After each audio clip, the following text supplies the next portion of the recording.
Hi YouTube, and this is JTrain997, back this time with another figure review. This time, the G.I. Joe Rise of Cobra Snake Eyes from the Paris Pursuit.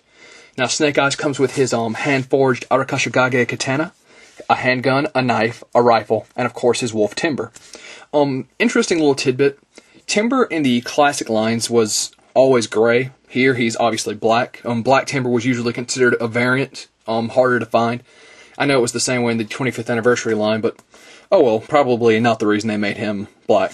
But onto the back of the package, his file card says that Ninja Master and Military Commando Snake Eyes trains the G.I. Joe team in hand-to-hand combat. He goes to Paris to track down the nanomite weapons before Cobra forces can unleash them.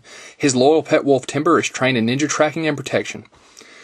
All his stats are classified with the exception of his preferred weapon, which is a hand-forged steel heirloom katana sword. All the other characters in the wave, which you will see reviews of very soon. So, very interesting figure. Of course, Snake Eyes is wearing a trench coat, one of the big things that separates him from the previous figure. Obviously, being Snake Eyes, he'll be one of the most sought-after figures in the wave, so let's pull him out of package. And here he is out of package alongside Timber. Timber, of course, looks to be just a repaint of his 25th anniversary version, which I'm okay with. It's always been the same Timber. Doesn't move, doesn't have any articulation, very much just meant to stand there and look menacing. Which, once again, I'm okay with. Snake Eyes, solid black in his trench coat, with his sword, holding his machine gun. You get the 360 of the figure. Connects well to the base, just says Snake Eyes. Has the G.I. Joe logo. Okay, pulling him off the base. His machine gun comes out of his hands easy enough. Solid black. His sword comes off his back. Pulls out. Pop it right in his hands. 1 second while I do. Okay, so there Snake Eyes is with his sword. Standing without the base, stands very solidly. I thought the jacket would throw him off. He also comes with his knife and his handgun.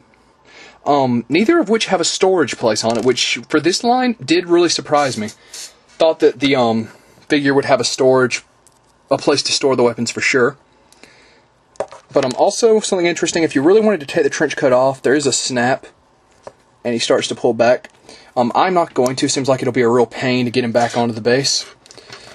So, this is, of course, one of the most sought-after figures, it being Snake Eyes. I really enjoy this figure, a lot more so than the first Snake Eyes figure that came out, the Ninja Commando one.